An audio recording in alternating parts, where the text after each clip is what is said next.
أعوذ بالله من الشيطان الرجيم بسم الله الرحمن الرحيم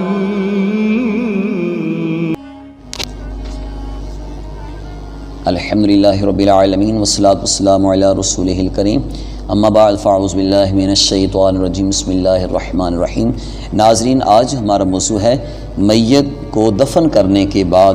اس کے حق میں دعا کرنا کیسا ہے۔ اس کے لیے بخشش کی دعا کرنا، اس کے لیے جنت الفردوس کی دعا کرنا،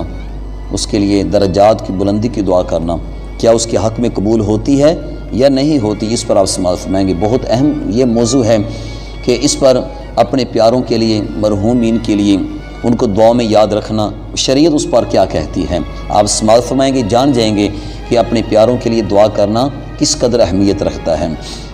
ابو داؤد شریف میں حدیث مبارکہ حضرت عثمان بن عفان رضی اللہ تعالی عنہ روایت فرماتے ہیں،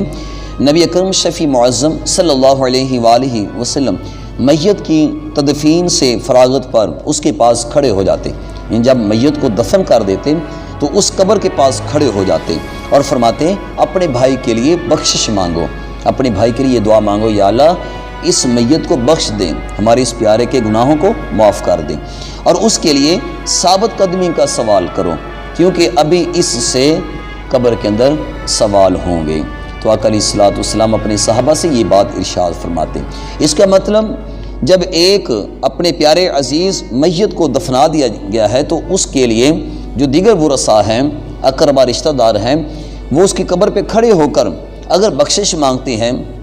اس کے لیے اچھا سوال کرتے ہیں اللہ کی بارگاہ میں، اس کے لیے جنت الفردوس کا سوال کرتے ہیں، وہ بات اللہ کی بارگاہ میں قابل قبول ہوگی۔ اسی بنا پر تو آقا فرما رہے ہیں کہ اس کے لیے بخشش کی دعا مانگو۔ اگر وہ قبول نہ ہونی ہوتی تو آقا کیسے یہ ارشاد فرماتے کہ اس کے لیے بخشش کی دعا مانگو۔ مومن جب اپنی میت کے لیے دعا مانگتا ہے، اللہ تعالیٰ دعا قبول کرتا ہے، اور جو دعا میں مانگتا ہے اللہ تعالیٰ میت کو عطا فرماتا ہے۔ تو اس بنا پر آقا علیہ الصلوۃ والسلام کا جو یہ فرمان ہے اس پر ہمیں عمل کرنے کی بھی اشد ضرورت ہے کہ ہم اپنے پیاروں کو دعاؤں میں یاد رکھا کریں۔ دوسری حدیث مبارکہ امام مسلم رحمۃ اللہ علیہ نے مسلم شریف میں روایت کیا ہے، حضرت عمر بن عاص رضی اللہ تعالی عنہ روایت فرماتے ہیں اپنے متعلق، اپنے بارے میں، کہ جب مجھے دفن کر لو، جب مجھے دفن کرو، اپنے متعلق اس کو آپ وصیت سمجھ لیں، آپ کی یہ خود بیان کردہ روایت ہے کہ جب مجھے دفن کر چکو تو میری قبر کے پاس اتنی دیر ٹھہرو جتنی دیر میں اونٹ کو ذبح کیا جائے اور اس کا گوشت تقسیم کر دیا جائے، تاکہ میں تمہارے سبب مانوس رہوں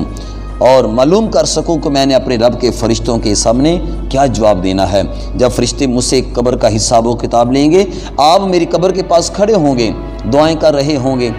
اللہ کی بارگاہ میں بخشش کے سوالات کر رہے ہوں گے، تو مجھے تسلی ہوگی، حوصلہ ہوگا کہ میرے اپنے عزیز قبر کے اوپر کھڑے ہیں، فرشتے مجھ سے آ کر حساب لیں گے تو مجھے کسی قسم کی پریشانی نہیں ہوگی۔ تو اپنے متعلق آپ نے یہ بات ارشاد فرمائی۔ امام شافعی رحمۃ اللہ علیہ نے اس بنا پر فرمایا کہ مستحب ہے کہ میت کو دفنانے کے بعد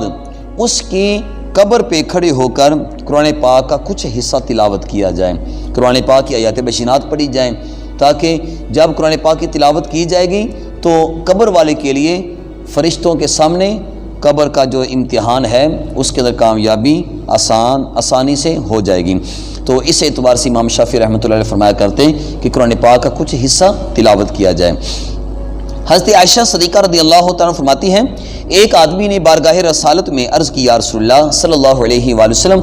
میری والدہ انتقال کر گئی ہیں، میرا خیال ہے کہ اگر وہ کوئی بات کر سکتی تو صدقہ کرتی، تو ہم کیا اس کی طرف سے صدقہ ادا کریں، اس کا فائدہ ہوگا میت کو؟ آقا علیہ الصلوۃ والسلام نے یہ بات ارشاد فرمائی، قال نعم، جی ہاں، کیوں نہیں، میت کی طرف سے جب آپ صدقہ کریں گے تو اس کا فائدہ میت کو پہنچے گا۔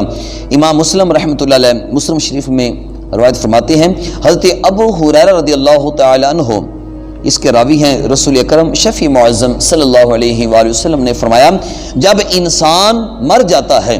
تو اس کا عمل ختم ہو جاتا ہے، دنیا کے ساتھ جو اس کا نظام تھا، جو سلسلہ کار تھا، وہ ختم ہو گیا، لیکن تین چیزیں ایسی ہیں جو باقی رہتی ہیں وہ ختم نہیں ہوتی۔ پہلی چیز صدقہ جاریہ،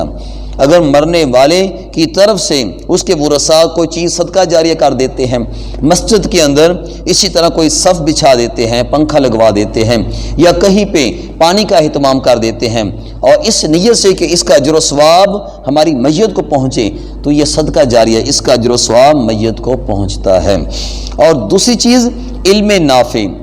مرنے والا لوگوں کو دین کا علم پڑھا گیا ہے، لوگ اس علم سے مستفید ہو رہے ہیں، تو اس علم کا اجر و ثواب مرنے والے کو قبر میں پہنچتا رہتا ہے۔ اور تیسری چیز ہے نیک اولاد، جو اس اپنے والدین کے لیے دعا مانگے،